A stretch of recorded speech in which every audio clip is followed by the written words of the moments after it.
Բարև ձեզ, այսօր մեր տաղավարում է ՀԱԿՎ միավորման անդամ միջազգային ագետ Մենուա Սողոմոնյանը։ Պարոն Սողոմոնյան, բարև ձեզ, շնորհակալ եմ մեր հրավերը ընդունելու համար։ Շնորհակալ եմ, որ կանչել եք։ Պարոն Սողոմոնյան, վերջին 3 երեկոյից սկսած այսօր ամբողջ օրը մենք տեսնում ենք հայ-ռուսական հարաբերություններում հետաքրքիր մի իրավիճակ։ Նախ ընտրություններից հետո տեղի ունեցավ առաջին հեռախոսազրույցը Նիկոլ Փաշինյանի եւ Վլադիմիր Պուտինի միջև։ Այն հեռախոսազանգը, որը պետք է իրականում հանդիպում լիներ, որովհետև նախընտրական երկրորդ կեսին, որտեղ Փաշինյանը ասում էր գնալու եմ քննարկեմ ընթացիկ հարցերը, լուծումներ տամ։ Հիմա հեռախոսազրույց տեղ ունեցավ, չկա շնորհավորանք, հայկական կողմի հաղորդագրությունում ասվում է, որ Փաշինյանը խնդրել է միջոցներ ձեռնարկել Ռուսաստան արտահանվող այդ ապրանքների եւ ընդհանրապես ԵԱՏՄ-ի հետ կապված իրավիճակը լուծելու, իսկ ռուսական հաղորդագրության մեջ իրավիճակը լրիվ այլ կողմից է ներկայացված, Ռուսաստանը ասում է դուք պետք է գնաք հանրաքվեի ԵԱՏՄ, թե ԵՄ։ Հասկանանք ի վերջո, նախ ինչու է Փաշինյանը խնդրում միջոցներ ձեռնարկել, եթե ամբողջ եվրոպական շուկան մեր առջև բացվել է, մենք ամբողջ օրը խոսում ենք դրանից, եւ ինչու է Ռուսաստանը այսպես երկու ոտքը մի կոշիկի մեջ դրել եւ ասում է հանրաքվե պետք է անեք։ Ես ուզում եմ հիշեցնել, որ հայկական ապրանքների վրա ռուսական սահմանափակումները, պատժամիջոցները սկսեցին կիրառվել դեռևս մայիս ամսվանից, արդեն մոտավորապես 3 ամիս է այդ սահմանափակումները, պատժամիջոցները ընթացքի մեջ են եւ մեր տնտեսությունը բավականին վնասներ է կրել։ Գուցե մենք չենք զգում դեռևս մեր մաշկի վրա, շատ դեպքերում կարող է օրինակ լոլիկի էժանացումից էլ ուրախանան սպառողները, բայց շատ լուրջ հարվածի տակ են արտադրողները, այո։ Ես մասնավորապես ուզում եմ կենտրոնանալ ձկան ձկնամթերքի վրա, որի 90%-ի արտահանման 90%-ը ռուսական շուկան է եղել։ Եվ մենք գիտենք, որ հունիսի կեսերից, հունիսի վերջերից մոտավորապես ձկան առջև, ձկան շուկան փակվել էր։ Եվ նույնը մի քանի օր առաջ մենք իմացանք նաև, որ կաթնամթերքի շուկան է փակվել։ Դրանից առաջ իմացանք, որ ընդհանրապես կարանտինային բնույթի ապրանքների, այսինքն այն ապրանքները, որոնք որ այո, կարող են իրենց հետ ինչ-որ ասենք վարակներ տարածել եւ այլն, դրանց հետ կապված ոչ միայն Ռուսաստանի տարածքը, այլ նաեւ Ռուսաստանի տարածքով ԵԱՏՄ այլ երկրներ արտահանման վրա սահմանափակումներ տրվեցին։ Սրանք են ռուսերեն ասած դեռ ծաղիկներն են, իշո ցվիտոչկի, այսպես կոչված, այդ սահմանափակումների, որը որ ես նորից եմ ասում, մենք դեռևս մեր մաշկի վրա չենք զգում, բայց շատ խավեր, շատ շրջանակներ արդեն իսկ զգում են, մենք լուրեր ունենք, որ օրինակ մեծածախ շուկաներում, միրգ բանջարեղենի մեծածախ շուկաներում ջրի գին է ապրանքը եւ մարդիկ իսկապես լուրջ խնդիրներ ունեն, ապրանք վարկեր են վերցրել, շատ մեծ վարկեր են վերցրել, ջերմոցային, ջերմատնային տնտեսություն են զարգացրել կամ պարզապես դաշտում են իրականացրել իրենց հողագործությունը եւ այժմ կանգնել են խնդրի առջև։ Մենք նաեւ ուզում եմ հիշեցնել, որ այս կառավարությունը խոստումներ տվեց, որ փոխհատուցումներ է իրականացնելու եւ այդպես մի քանի բեմադրություններ տեղի ունեցան։ Հիշում եք նախընտրական կներեք շրջանում Նիկոլ Փաշինյանն ասում էր՝ «Բիբարը կփչանա, ծաղիկը կփչանա, ես կտամ դրա փողը»։ Ես կտամ դրա փողը։ Իր հոր գրպանից էր տալու, էլի, այսպես ասեմ, հա։ Մի խոսքով այո, խոստումներ եղան մեր արտադրողին, բայց մենք տեսանք, որ այդ խոստումները հիմնականում մնացին թղթի վրա։ Այսինքն, եթե օրինակ ասենք այն ապրանքները գյուղատնտեսական ծագման, ասենք, միրգը, բանջարեղենը, որոնք որ արտահանվում էին Եվրոպական միության երկրներ, դրանց մաքսատուրքերի հետ կապված կառավարությունը որոշում արեց, որ պետք է ինչ-որ բան անի, սուբսիդավորի դրանց մաքսատուրքը։ Բայց կներեք, մի հատ եկեք կանգ առնենք ու հասկանանք, այդ արտադրված ապրանքների մեծագույն մասը չի գնացել Եվրոպական միություն։ Չի գնացել Եվրոպական միություն շատ պարզ պատճառով, որովհետև մեր այդ ապրանքները չեն համապատասխանում, այդտեղ չափանիշներ գոյություն ունեն, էլի անուններ կան, ISO Global Gap եւ այլն, ասենք այդպիսի ստանդարտացման չափանիշներ, ստանդարտներ գոյություն ունեն, այդ ապրանքների, այդ ստանդարտներին չեն համապատասխանում։ Իսկ դրան համապատասխանեցնելու համար Հայաստանի գյուղատնտեսությունը այսպես ռեստարտ անելու համար շատ մեծ ջանքեր, կազմակերպչական, ֆինանսական, ենթակառուցվածքային, շատ մեծ ջանքեր են պահանջվելու եւ որովհետև եվրոպական երկրները հա իհարկե կարող են Հայաստանին շոյել, մեր գործընկեր երկրները կարող են խրախուսել տարբեր տրամադրություններ այստեղ, բայց երբ որ խոսքը գնում է նրանց քաղաքացիների առողջության մասին, նրանց սպառման մասին, այս պարագայում նրանք չեմ կարծում, որ մեր սիրուն աչքերի համար, այո, պատրաստ են իրենց ստանդարտներին չհամապատասխանող մթերքները վերցնել նրա համար զուտ, որպեսզի Հայաստանը այսպես աշխարհաքաղաքական իր այդ վեկտորի փոփոխության հարցերը լուծի։ Հա, եւ հիմա կանգնել ենք, գնալով կանգնում ենք փաստի առջև, նաեւ այնպիսի ապրանքներ, ինչպիսին կոնյակն է, որ մեր տնտեսության մեջ, հա, տնտեսության մեջ կարևոր էլի ճյուղ է կոնյակագործությունը եւ էլի այդ կոնյակի արտադրված կոնյակի 80-85%-ը էլի գնում է ռուսական ԵԱՏՄ եւ ռուսական շուկաներ։ Եվ սրա վրա էլ է ճիշտ է անմիջապես այդպես դրված չի, բայց լարսում օրինակ այնպիսի ձգձգումներ են առաջացնում, ինչ որ պլանավորման, պրոֆիլակտիկ աշխատանքներ են լինում, բաներ են լինում, կամ բեռնատարներն են սկսում մանրամասն զնվել, կիլոմետրերով հերթեր են գոյանում, եւ մենք տեսնում ենք ինչ էլ, բայց երբ որ մենք ներկան տեսնում ենք, այս ամեն ինչը մենք տեսնում ենք, մենք պետք է նաեւ պատկերացնենք, թե այլ ինչեր կարող են տեղի ունենալ, որովհետեւ այս մեքենան, որ սկսում է աշխատել, դանդաղ է աշխատում, բայց երբ որ սկսում է աշխատել, ինքը դեռ իր այդպես է թափանիվը գալու է եւ խփելու է շահում։ Իդեպ հիշեցնենք, որ Ռուսաստանի վարչապետի հետ տեղ ունեցավ հանդիպում Միշուստինի հետ եւ այն ժամանակ ըստ պաշտոնական հաղորդագրության տեսանյութի էլի խոսում են, որ կքննարկեն հարցերը եւ լուծումներ կգտնեն։ Դրանից հետո շարունակվեց այս սահմանափակումն։ Այսինքն ռուսական կողմը նահանջելու, զիջելու տեղ չի թողնում։ Չէ, չի թողնում, որովհետեւ պահանջը հստակ է։ Պահանջները հստակ են, որ այդ կողմնորոշման հարցը լուծեք։ Այդ կողմնորոշման։ Ամբողջ խնդիրը նրանում է, որ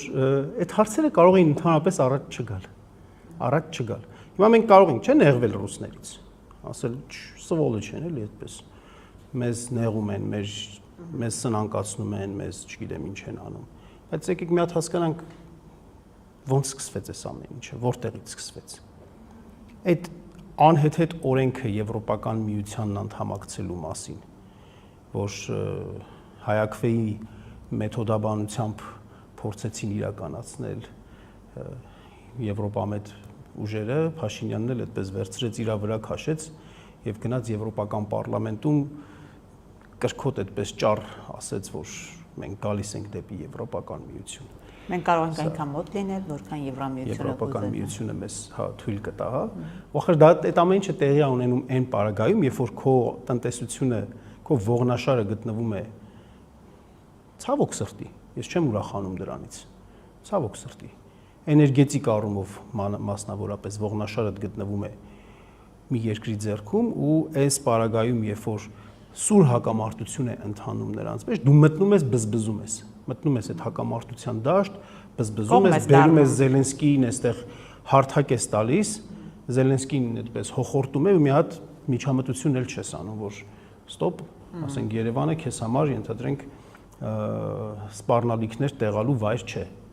Ենթադրենք օրինակ կարելի է, չէ՞, այդպիսի բաներ։ Ռուսաստանը այնպիսի պետություն է, որի համար տնտեսությունը քաղաքականությունից ածանցյալ է։ Եվ մենք դա տեսնում ենք։ Բայց ինչով է կարևոր Ռուսաստանի համար այդ հարակվեն։ Տեսեք, արդյոք ընտրությունը չի դիտարկվում իրենց կողմից հարակվել մի դրսևորում, եթե օրինակ հանրությունը այսքան տոկոսով իշխանությանը ձայն է տվել։ Գուցե դա համարեն յուրատեսակ հանրակրվե, ինչու են պարտադրում հերթական հանրակրվեն։ Կարծում եմ, որ հանրային տրամադրությունները այս առումով լրիվ այլ են, քան հենց ընտրական այդ գործընթացներում իշխանության վստահության քվեն։ Պետությունները ընդհանրապես իրենց քաղաքականության մեջ, մեծ պետությունների քաղաքականության մեջ կա ստատուս քվոյի իրավիճակի պահպանման քաղաքականություն, կա իմպերիալիզմի ուժի ավելացման քաղաքականություն եւ կա պրեստիժի քաղաքականություն։ Այսինքն պատվախնդրության քաղաքականություն։ Սա առաջին հերթին պատվախնդրության քաղաքականության դրսևորում է, երբ որ հարցերը դրվում են հստակ հաշվի առնելով, որ Ռուսաստանում էլ կան ինչ-որ շրջանակներ, որոնք դժգոհություն են ցուցաբերում, հարցեր են բարձրացնում դաշնակցի իրականացրած քաղաքականությունից եւ այդ արձագանքները պետք է լինեն։ եւ կարող են ռուսները հանդուրժել։ Կրեմլը կարող է Փաշինյանին որպես անձ հանդուրժել, բայց ցանկացածի հետ նրանք կարող են աշխատել։ Ցանկացածի հետ կարող են աշխատել, սակայն ունեն որոշակի իրենց համար ցույց են տալիս իրենց կարմիր գծերը։ Եվ երբ որ մենք նայում ենք, օրինակ, ռուս-մոլդովական, ռուս-վրացական հարաբերությունների պատմությունը, թշնամացման պատմությունները, դեռ այս ամեն ինչը, որ մենք հիմա խոսում ենք հենց հայ-ռուսական հարաբերությունների թշնամացման մասին։ Ու մենք որ խոսում ենք, զգուշացնում ենք կամ տեղեկացնում ենք նրա համար, որպեսզի որ մեզ ձեռք չի տալիս այդ թշնամացումը, հա։ Երբ որ վերլուծում ենք, թե ինչ քայլեր է իրականացվել, մենք ինչ ենք տեսնում։ Մենք տեսնում ենք, որ օրինակ ապագայում մեզ կարող է սպառնալ նաև էներգետիկ ոլորտում խնդիրներ, որ Գազպրոմը եթե որոշի, օրինակ, ասենք գազի գինը բարձրացնել շուկայականի չափ, դա կլինի կրկնապատկում կամ եռապատկում։ Անկամ եթե 20-ից 30%-ով բարձրացնի գազի գինը, զուտ օբյեկտիվ անհրաժեշտությունից ելնելով, ինչ հանգամանքներից ելնելով, ասենք, ոնց որ հիմա ոչ են ասում մեր ապրանքները չենք ընդունում, որովհետև դուք Եվրոպամետ քաղաքականություն եք իրական։ Չէ, ասում են Ռոսելխոզնadzորը ինչ որ ստուգումներ է արել եւ ջերմուկի մեջ հայտնաբերել է հիդրոկարբոնատների, ասենք, չափից շատ ու հանկարծ այս պահին է հայտնաբերել։ Հա, այս պահին են հայտնաբերում, դա այդպես է լինում, չէ՞ սովորաբար։ Բայց տեսեք, ինչ է ասում այս իշխանությունը, ասում է, լավ, հանրակրվեք, ասում, բայց մենք կանենք հանրակրվի այն ժամանակ, երբ որ հայտ ներկայացնենք Եվրամիության անդամակցելու, սա ընդամենը Ազգային ժողովում քննարկված ինչ որ նախագիծ է։ Արդյոք այս հայտարարությունը իրավիճակ ինչ որ ձևով կարող է փրկել, ինչը իշխանությունը փորձում է անել, կամ դա արդարացում է այն սպառագայում, որ իրավիճակը դրված է կամ կամի։ Չէ, չի կարող, իհարկե չի կարող։ Ասենք հիմար չեն էլի մարդիկ, որ ասեն դե դրա համար էլ այսօրվա արտաքին հետախուզական ծառայության իրենց հայտարարության մեջ էլ մոտավորապես այդպիսի հեգնական նույնիսկ արտահայտություն կար, որ մենք չենք թողնելու, որ դուք այդպես հույս չդնեք, որ մենք ձեզ անընդհատ այդպես փրկողակ ենք նետելու ու ապահովելու ենք, որ դուք առանց խեղդվելու լողակ դեպի Եվրոպական միություն։ Այսինքն մոտավորապես հետևյալն է, որ եթե քո տնտեսությունը կապված է օրգանապես ու իսկապես է կապված է Եվրասիական տնտեսական միության շրջանակների հետ, օգտվում ես դու տնտեսապես դրանից, բայց քաղաքականապես, երբ որ այդ ճամբարի ու այն մյուս ճամբարի մեջ գնում է սուր հակամարտություն, դու խոսում ես ընտրության մասին, ուրեմն դու պետք է չօգտվես այս տեղի ունեցած հնարավորությունից։ Խոսքը դեռևս տնտեսական հնարավորությունների մասին է, տնտեսական համագործակցության կամ ինտեգրման մասին է։ Եվ ես պատահաբար չմեջբերեցի էներգետիկայի ոլորտը, գազի հետ կապված թանկացման մասին կամ օրինակ ասենք թերմոմիջուկային վառելիքի հետ կապված ատոմակայանի, որովհետև մեր ատոմակայանի շահագործման գործում ծանրակշիռ դերակատարում ունի Ռոսատոմը, որը որ մատակարարում է այդ համապատասխան վառելիքը։ Կարող են, չէ, տեղել խնդիրներ ստեղծվել, տեղել։ Իսկ մեր էներգետիկայի 30%-ը ապահովում է ատոմակայանը մասնավորապես։ Գազի մասին խոսեցինք, իսկ որ գազի գինը թանկացավ, մենք պատկերացնում ենք, չէ, որ հացի գինն էլ է թանկանալու։ Շղթայական է։ Ամեն ինչի գինն էլ թանկանալու է, չէ։ Եվ մյուս ոլորտը նայենք, տրանսֆերտների ոլորտը։ Այսօր մեր բյուջեի մի զգալի մաս, մեր փողի զգալի մաս տրանսֆերտներն են նաև, որոնք որ գալիս են այդտեղից։ Բա որ հանկարծ սկսեն միգրացիոն քաղաքականությունը խստացնել, սկսեն անցնել դեպորտացիաների եւ այլն, ինչ են անելու այդ մարդիկ։ Այսինքն այս թափանիվը նոր սկսել է աշխատել։ Հենց դա է ուզում հասկանալ, դուք սկզբում էլ ասացիք, որ սա դեռ ծաղիկներ է, այսինքն դուք կարծում եք, որ ինքը գնալով ավելի բադ, այսպես երանգներ է ստանալու այս լարվածությունը։ Ոչ միայն գազի հետ կապված մտահոգությունն է, օրինակ ասում են նույն քննարկումը շատ հաճախ Հայաստանում 102-րդ ռազմաբազան դուրս բերելու մասին, կգնա այդ միջև այդ կետը կհասնի, թե ամեն դեպքում դե արդեն խնդրում է Փաշինյանը, որ ինչ որ իրավիճակներ փոխվեն, թե եթե խնդրում, չէ, եթե խնդրելը ուղղակի խնդրելով չի, Բա ինչ պետք է անի։ Ասենք ինչ կարող է անել։ Բանի այդպես ապաշխարողական այդպես կեցվածք ընդունելով միայն չի լինելու, կոնկրետ դրսևորումներ պետք է դա ունենա, կոնկրետ հայտարարությունների տեսքով, կոնկրետ ռետորիկայի տեսքով, կոնկրետ, չգիտեմ, օրինակ այդ անհեթեթ օրենքի ուժը կորցրած ճանաչելու տեսքով, ես չգիտեմ, չեմ կարող ասել այդ հետ քայլերի ձևերը ինչպիսին կարող են լինել, հա, այդպես կարող է իհարկե լինել, բայց հայտարարություններն էլ բավական են, էլի իհարկե որ լինի, բայց եթե չի լինում, եթե այսպես շարունակվում է,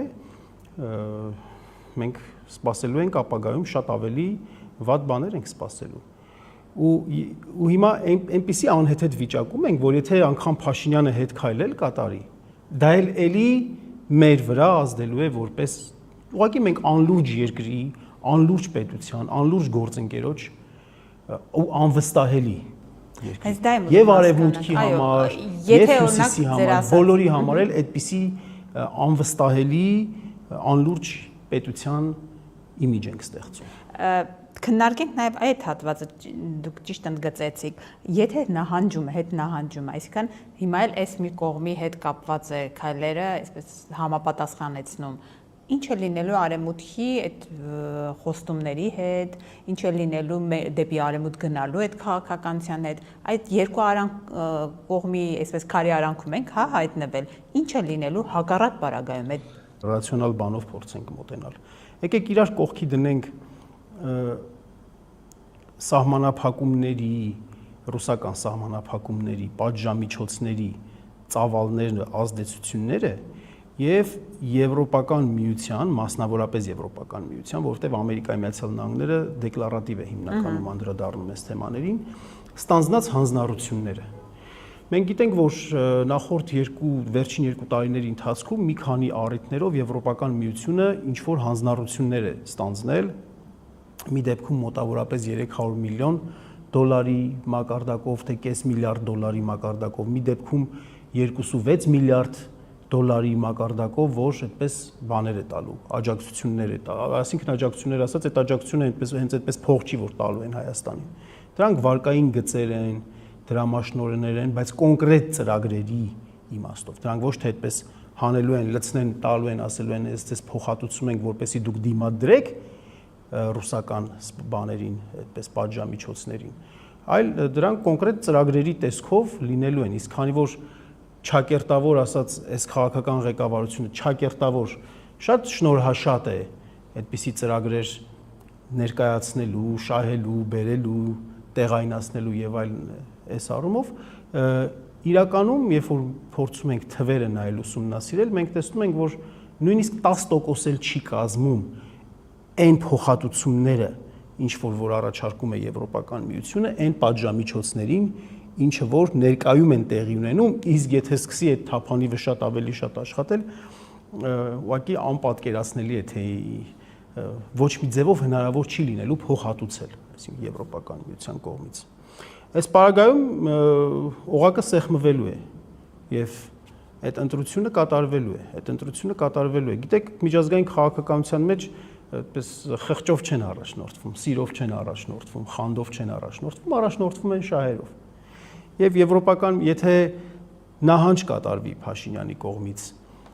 հայտարարվի, որ լավ չէ, չենք գնում Եվրոպական միության անդամակցության հարց, այս պահին չենք դնում,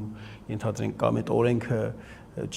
ուժը կորցրած ենք ճանաչում եւ այլն, ինչ որ հայտարարությունների տեսքով կամ բանով, ինչ որ ակտով, հա, Եվրոպական միությունն էլ կսկսի իր գործիքներն աշխատեցնել։ Հիմա մենք ինչի ենք մի քանի օր առաջ դուրս եկել Ուրսուլա ֆոն դեր Լայենը, երբ որ եկել էր Երևան, դուրս ենք եկել ցույց էինք անում։ Ցույց էինք անում նրա համար, որովհետև այն արժեքները, որոնք ընկած են Եվրոպական միության արտաքին քաղաքականության հիմքում, Հայաստանում ուղղակի այդպես ոտնատակ են տրվում ու Եվրոպական միությունը դրա առաջ աչք է փակում։ Աչք է փակում, որովհետև աշխարհաքաղաքական նկատառումներ կան։ Հիմա երբ որ այդ աշխարհաքաղաքական նկատառումները չեն լինի Եվրոպական միության օգտին, կամաց մեկ կսկսեն օրինակ ասենք մեր քաղբանտարկյալներից խոսել, սկսեն քննադատել, հա, սկսեն օրինակ քննադատել, ասենք բուհական ոլորտում ակադեմիական ազատությունների ինքնավարության սահմանափակման դրսևորումները եւ այլն այնքան շատ բաներ կան, բայց մարդու իրավունքների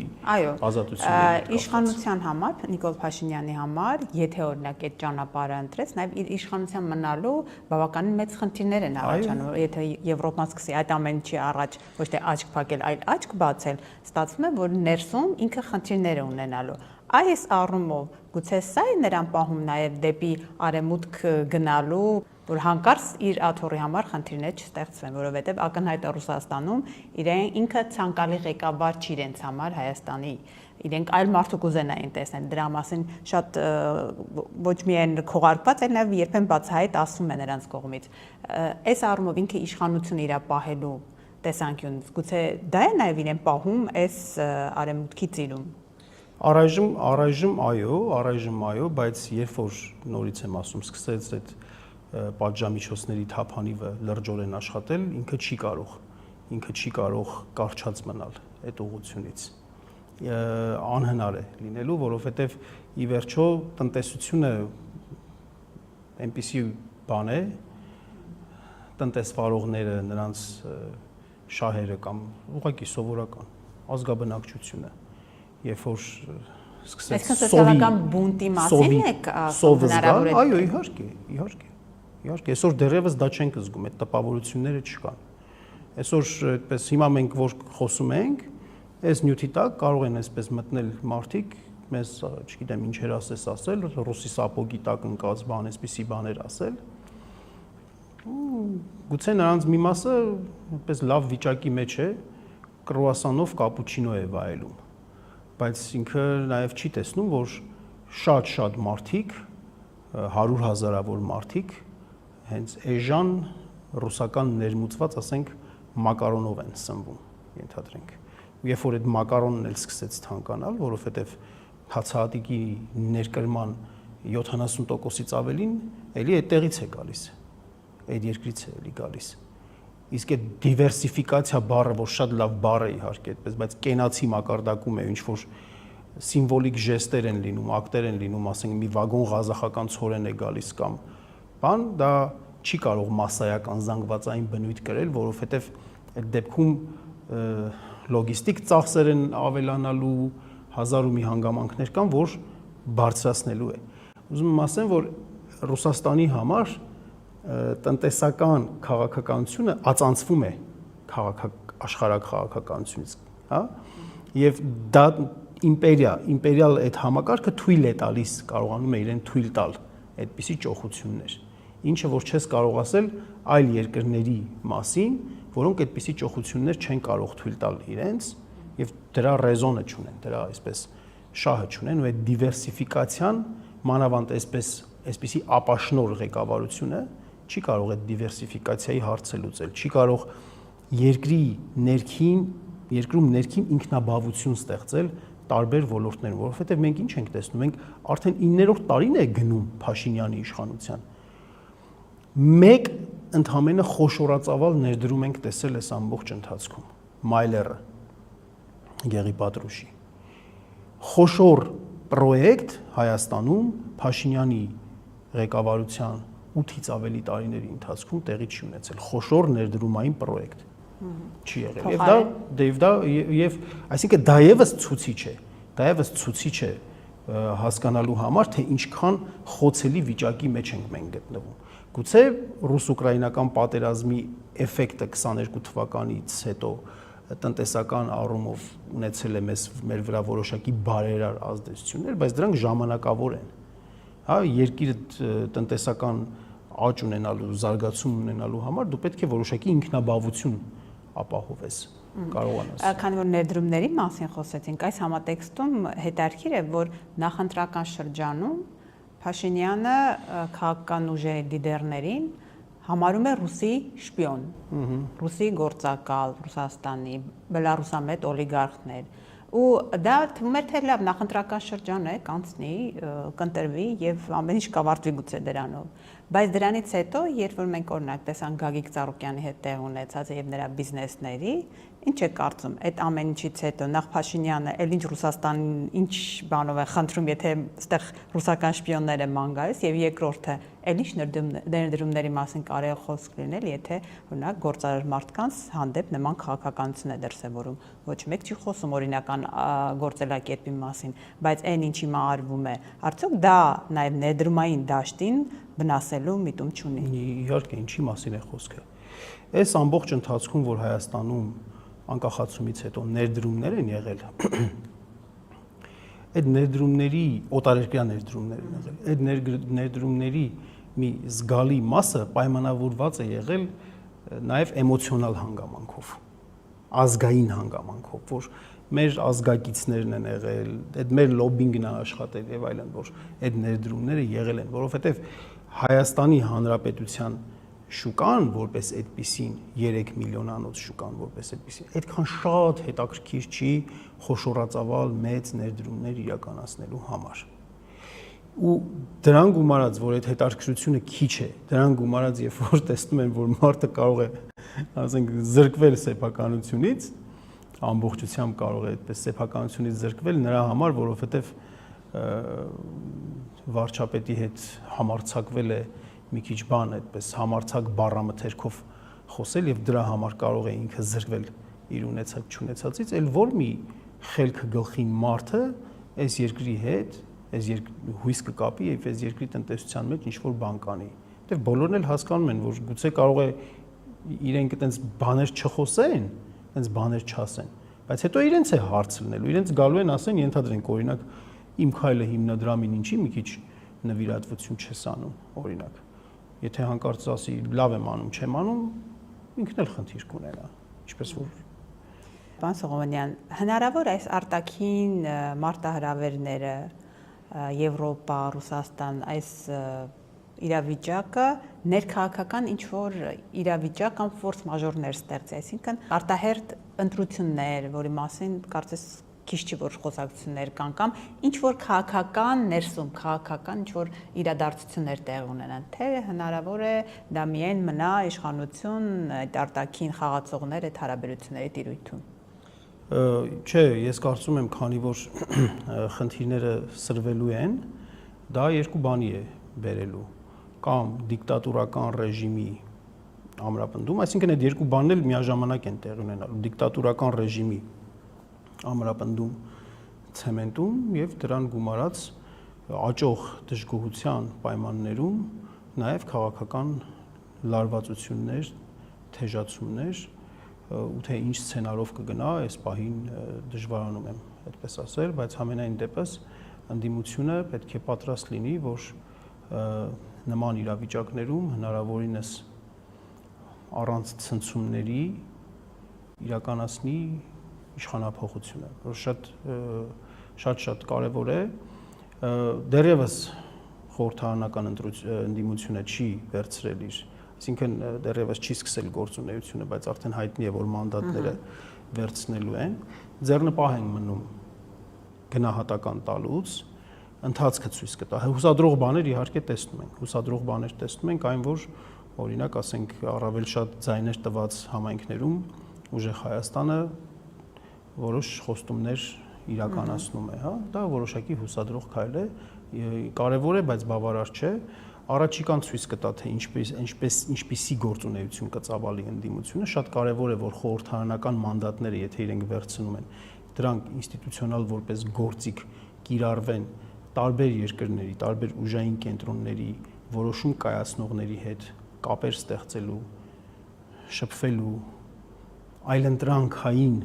առաջարկ Հայաստանի համար ձևակերպեմ այսպես ավելի գոնե պակաս վնասաբեր այլընտրանքային առաջարկներ ներկայացնելու եւ նաեւ ժողովրդի հետ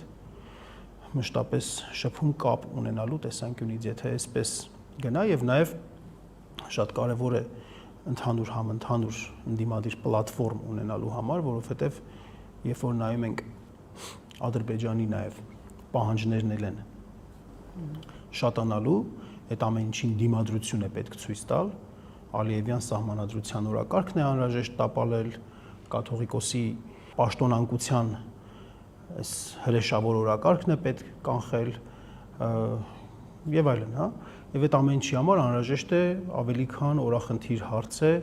միասնական պլատֆորմ ունենալը, շատ քիչ կարևորագույն հարցերի շուրջ համաձայնության հասնելը եւ միասնական պայքարելը։ Շնորհակալ եմ։ Ձեզ նույնպես շնորհակալություն։